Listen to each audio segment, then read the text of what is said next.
ఒక crime and thriller అంటే ఇంక అదే పట్టుకోవడం కానీ, భక్తి అంటే ఇంక ఒకటే భక్తి కానీ, ఈ మోస పద్ధతి లేదు మీకు. లేదు 14 సినిమాల్లో ఒక్కొక్క సినిమా ఒక్కొక్క కంటెంట్తో ఉన్న సినిమాలు మీ అవునండి. ఫస్ట్ సినిమా నాకు అమ్మ అంటే చాలా ఇష్టం, నాకే కదా అందరికీ ఇష్టమే. కానీ ఫస్ట్ సినిమా అమ్మమే చేస్తే ఈ సినిమా సక్సెస్ అయ్యిద్ది అని ఫస్ట్ నమ్మి తీసిన సినిమా సింహరాశి. సో మీకు చాలా సెంటిమెంట్స్ ఉన్నాయి. అయ్యో బాగా అనమాట. మీరు బాగా నమ్మే నిజ జీవితంలో ప్రతిరోజు నమ్మే ఒక చిన్న సెంటిమెంట్ ఏమిటి మీరు జనరల్గా నేను నమ్మేదండి, ఫస్ట్ అమ్మవారి పూజ. అంటే నేను ఫస్ట్ నుంచి ఊర్లో ఉన్నప్పుడు కూడా పార్వతీదేవి గుడి ఉంది మా ఊర్లో.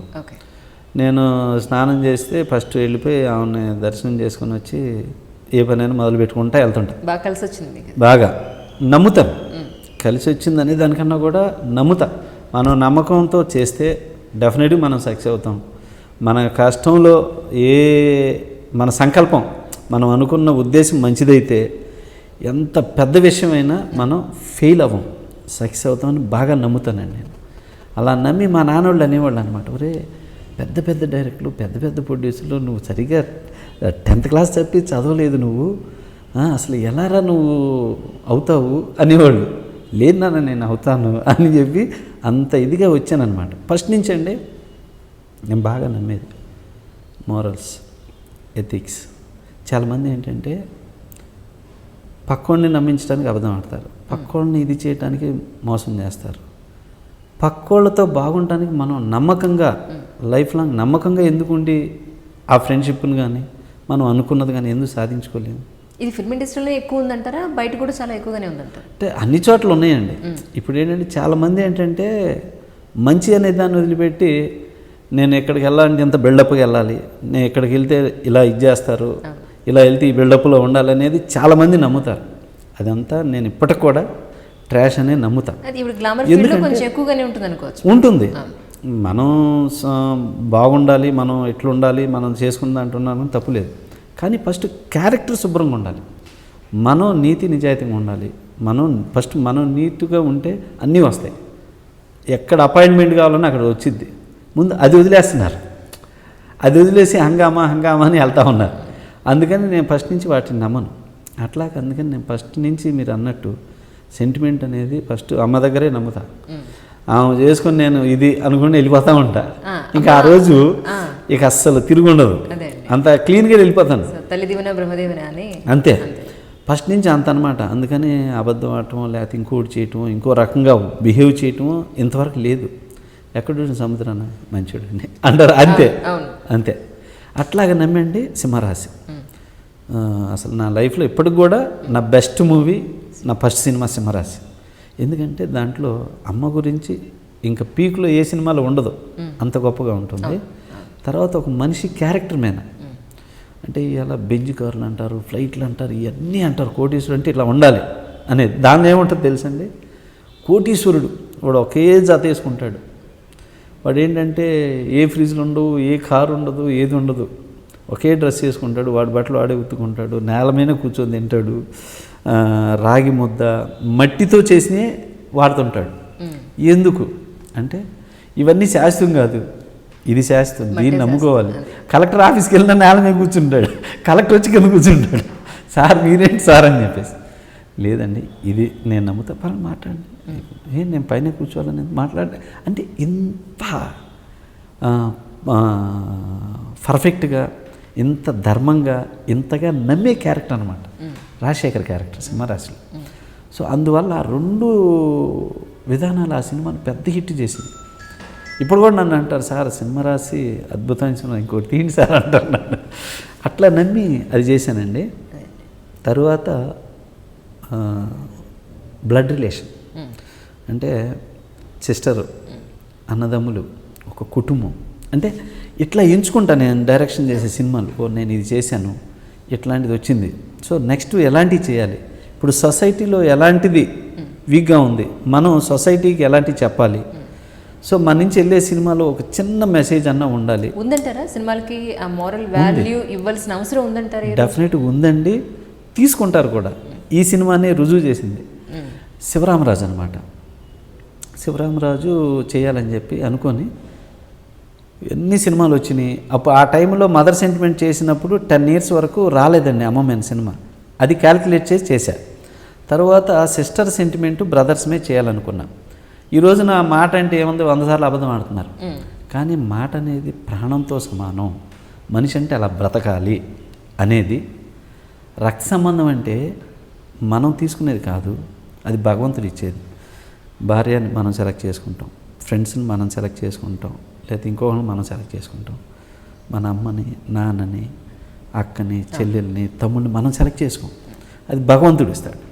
సో ఈ కాన్సెప్ట్ మీద చెప్పాలి అని శివరామరాజు సినిమా ఈ 2 క్యారెక్టర్లు జగపతి బాబు, శివాజీ, వెంకటమేన చేశాను.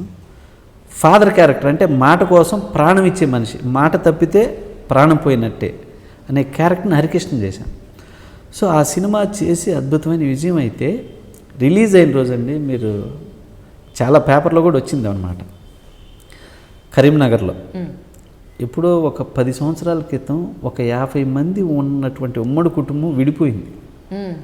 ఆ సినిమా చూసి ఒక అతను ఏడుస్తూ వెళ్ళిపోయి వాళ్ళందరినీ పిలిచి, మనం ఎందుకు విడిపోయి బతకాలి, మనం ఎందుకు కలిసి బతకూడదు, ఈ సినిమా చూడమని వీళ్ళందరినీ తీసుకొచ్చి చూపించి మళ్ళీ వాళ్ళందరూ కలిసిపోయారు.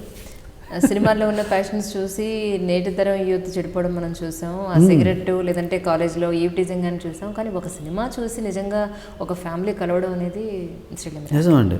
ఆ సినిమా చూసి కలిసిపోయి వాళ్ళు హైదరాబాద్ వచ్చారు. 50 మందికి హైదరాబాద్ వచ్చారు. వచ్చి మాకు ఫోన్ చేసి మా ఆఫీస్కి వచ్చి, మీ సినిమా పుణ్యం అంటే మేమంతా కలిసిపోయామని చెప్పేసి మా యూనిట్తో ఫోటో దిగి ఇక ఫుల్ పబ్లిసిటీ అనమాట. అంటే అలాగ కూడా సినిమా చేస్తుంది మేడం, అది నేను నమ్ముతా. అంటే కొంతమందిని కదిలిస్తే చాలు, కొంతమంది బయటపడతారు, కొంతమంది మనసులో ఉంటుంది చాలా మంచి సినిమా, చాలా విలువ గల సినిమా అని చెప్పి. అందుకు నాకు ఈరోజు కూడా డైరెక్టర్ చాలా మంచి పేరు. సరే ఈ చేశాను, నెక్స్ట్ ఏం చేయాలి అంటే రైతుల గురించి చేయాలి. అంటే తర్వాత ఇంపార్టెంట్ రైతులు, బట్ వాళ్ళ పొజిషను చాలా దారుణం ఉంది ఇది అనుకుంటే కరెక్ట్గా అదే టైంలో హరికృష్ణ గారు ఫోన్ చేసి, సముద్ర నేను రైతుల గురించి సినిమా చేయాలనుకుంటున్నాను, నువ్వైతే బాగుంటుంది, మనం చేద్దాము అని. అదేంటి బాబు రైతుల గురించి ఎందుకు చేయాలనుకుంటున్నారు అన్న అంటే, లేదు నాన్నగారికి చాలాళ్ళ నుంచి ఉంది, అన్నీ చేశాను నేను, రైతుల మీద చేయలేదు నాన్న, అది చెయ్యాలనేవాళ్ళు నాన్నగారు, కాబట్టి మనం ఆ సినిమా చేద్దాం, నువ్వైతే బాగుంటుంది అని చెప్పి హరికృష్ణ గారు కరెక్ట్గా ఆ టైంకి చెప్పేసరి, లేదు బాబు నా మనసులో ఇలా ఉంది అంటే, ఇక అప్పుడు టైగర్ హరిశ్చంద్ర ప్రసాద్ అండి ఓకే రైతుల గురించి రీసెర్చ్ చేసి రైతు నాయకులను కలిసి ప్రభుత్వం కానీ ఏం చేస్తే వాళ్ళ ప్రాబ్లం సాల్వ్ అవుతాయి. ఆ సినిమా మీరు ఆశించినంత ఫలితాన్ని ఇచ్చిందంటారా? అంటే ఫలితాన్ని ఇచ్చిందండి. కమర్షియల్గా పెద్ద సక్సెస్ కాదు, కానీ ఈరోజు కూడా ఆ సినిమా చాలా మంచి సినిమా అంటారు. మెంటల్ సాటిస్ఫాక్షన్, జాబ్ సాటిస్ఫాక్షన్, ఆత్మ సంతృప్తి పడింది. అయితే ఇందులో అండి ఇంకా ఎంత లెవెల్ సంతృప్తి అంటే, ఇది రిలీజ్ అయిన కొన్నేళ్ల తర్వాత రజనీకాంత్ గారు, నేను రైతుల మీద సినిమా చేయాలి, నాకు అలాంటి కథ ఉన్నవాళ్ళని కానీ అలాంటి సినిమాలు చేస్తున్న రెఫరెన్స్ సినిమా ఏమైనా ఉంటే ఇవ్వండి అని శివాజీ జరిగేటప్పుడు సుమన్ గారిని అడిగారు. సుమన్ విలన్ చేశాడు. సుమన్ గారు ఇమీడియట్ నాకు ఫోన్ చేశాడు, సముద్ర నేను చాలాసార్లు టీవీ ముందు కూర్చున్నప్పుడు నీ హరిశ్చంద్ర ప్రసాద్ వస్తే కదలకుండా చూశానయ్యా, అద్భుతమైన సినిమా అది, రైతుల గురించి తీసావు, చాలా మంచి సినిమా, నన్ను రజనీకాంత్ గారు ఇట్లా అడిగాడు, నేను నీ సినిమానే సజెస్ట్ చేశాను, నాకు అర్జెంటుగా DVD పంపని చెప్పి సుమన్ గారు ఫోన్ చేశారు. పంపిస్తే పంపించారు. తర్వాత మన సాయి కుమార్ బ్రదరు రవి ఉన్నాడు, రవిని అడిగాడంట, రవి ఇదే చెప్పాడు.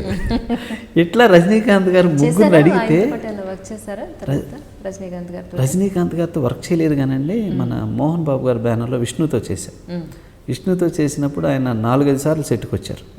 సెట్కి వచ్చినప్పుడు మోహన్ బాబు గారు మాతో కలిసి చాలా డిస్కస్ చేసేవాడు.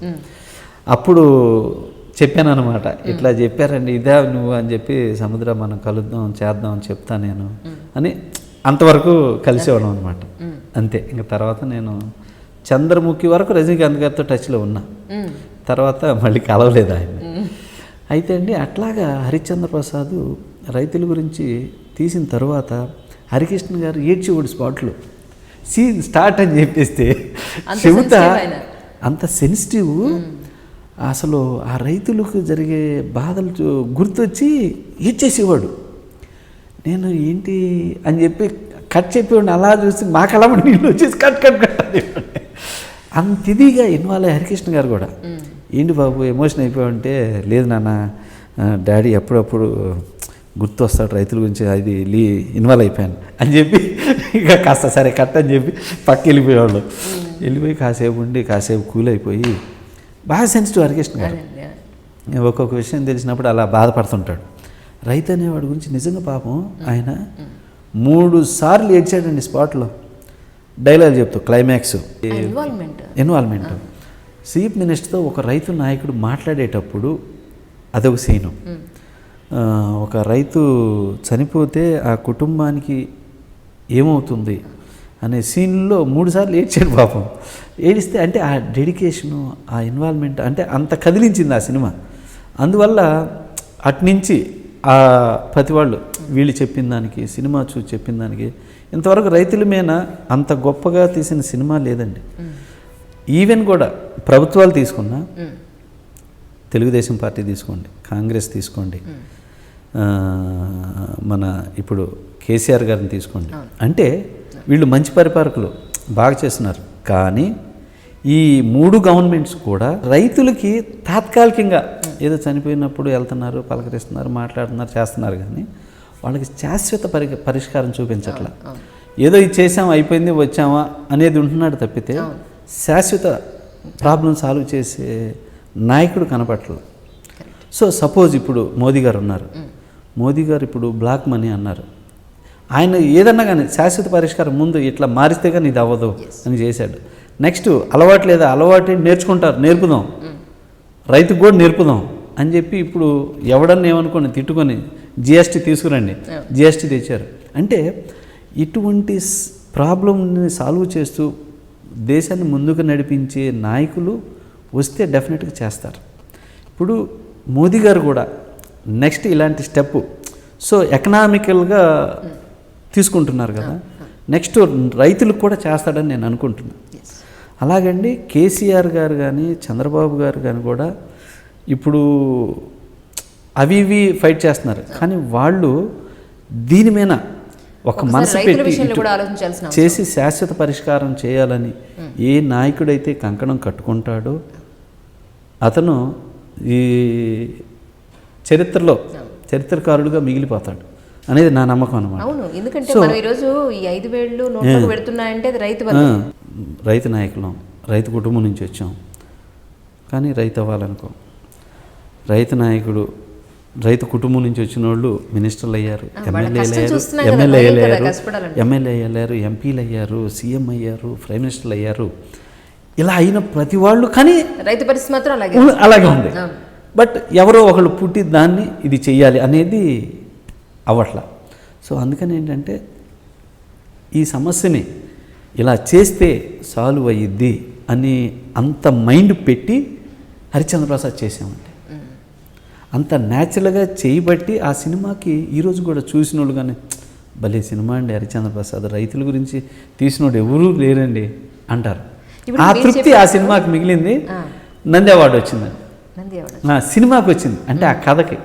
కానీ ఆ సినిమాలో నాగలక్ష్మి గారు ప్రొడ్యూసర్ గారు మహాతల్లి పాపం భలే ఆడపిల్ల అయినా ఖర్చు పెట్టి డబ్బు అలా పోసి నాగలక్ష్మి గారు ఆ సినిమా చేసింది.